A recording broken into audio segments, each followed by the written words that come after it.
Bala huquqlari жалпы бүгінгі ашық тәрбие саласының мақсаты адам құқықтарын сақтау, өз құқықтары мен міндеттерін жүзеге асыруға, дайындық қабілеттілігін қалыптастыру, оқушыларға адам құқығы, бала құқығы, алаң, оқушының құқығы мен міндеттер ұғымын меңгерту.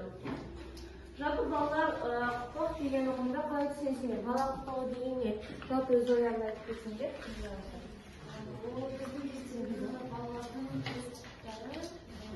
Осы мектепке баратын немесе университетке солардың өздерінің істей алатын азаматтарына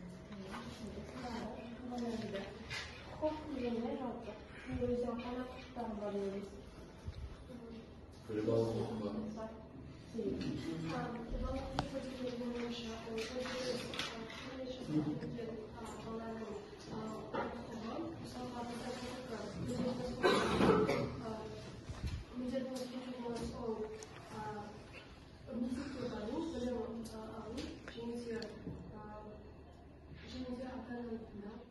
Құқығы ол өзінің жеке өмір сүруіне, жеке бас бостандығына құқығы бар, баланың өз денсаулық сақтауына құқығы бар, және бала, яғни жасөспірім 14 жасқа толғанда өз-өзіне жауап беру, яғни жауапкершілік құқығы. Халықаралық конвенция бұл адамзат баласының туған кезден 18 жасқа толғанға дейінгі құқықтар мен бостандықтарын бекіткен халықаралық құқықтық акт деп аталады. Ал балалардың құқықтарын қорғау туралы негізгі және рәсімдік ережелер енгізілген.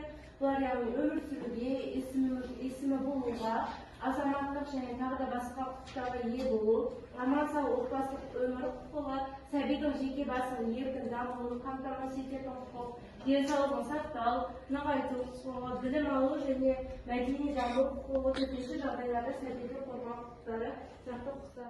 Конвенцияда Қазақстан Республикасының баланың құқықтары туралы заңы 10 тарау 53 баптан тұрады.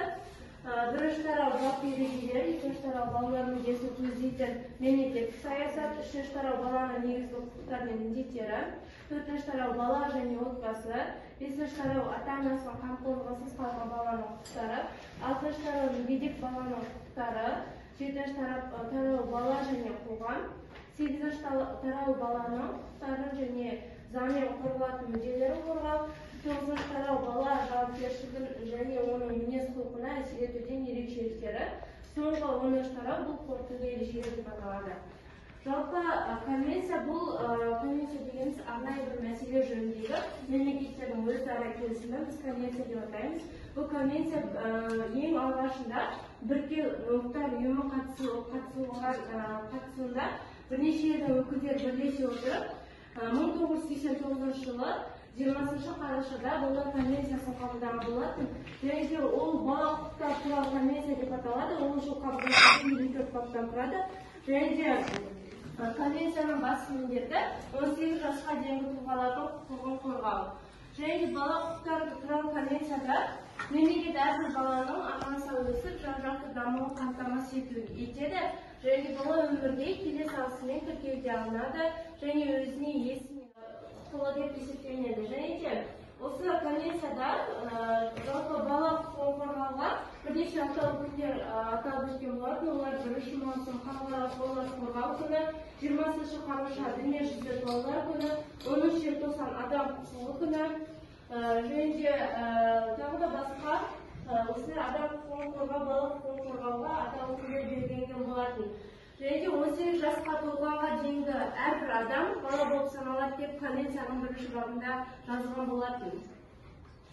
Және де қоғам балаларға қатысты түрде қамтамасыз ету тиісті негізгі принциптері бар. Бұлар біріншісі бала мүддесін барынша жақсы қамтамасыз ету, кемсітпеу, өмір сүру құқығы, бала көзқарастарына құрметпен қарау, баланы қорғау, оның қоғам өміріне белсенді түрде қатысуын қамтамасыз ету деп аталады.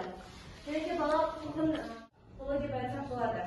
Жалпы балалар осы айтылған құқықтардың ішінде сендердің естеріңде қалған қай естеріңде қалды мысалы?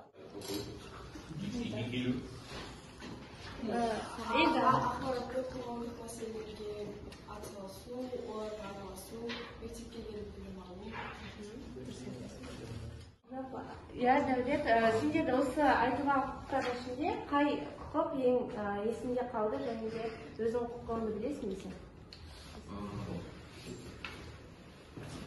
Менің құқықтарым ол өмір сүру, бақытты өмір сүру құқығы, орта білім алу құқығы, және де жақсы отбасыда қамтамасыз болып өмір сүру құқығы.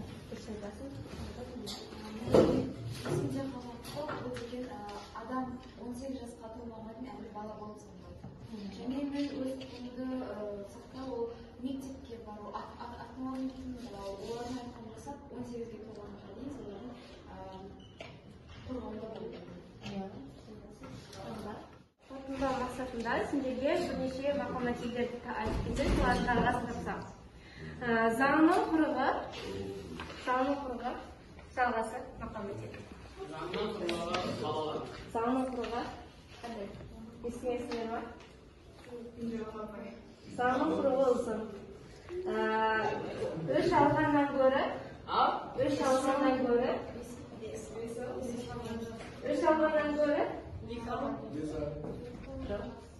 естіген жүріп, ақырын жүріп,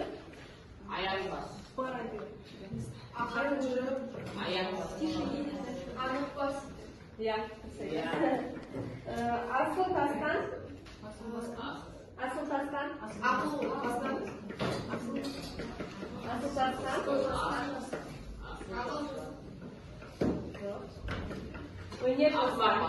Өнер басқан. Ұрлық түбі?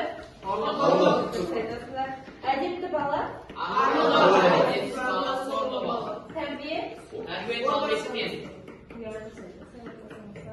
Әділістің?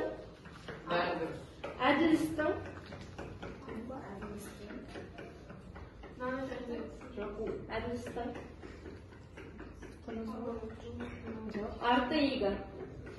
Жақсы балалар, жалпы осымен біз тәрбие сағатымызды қорытындыласақ,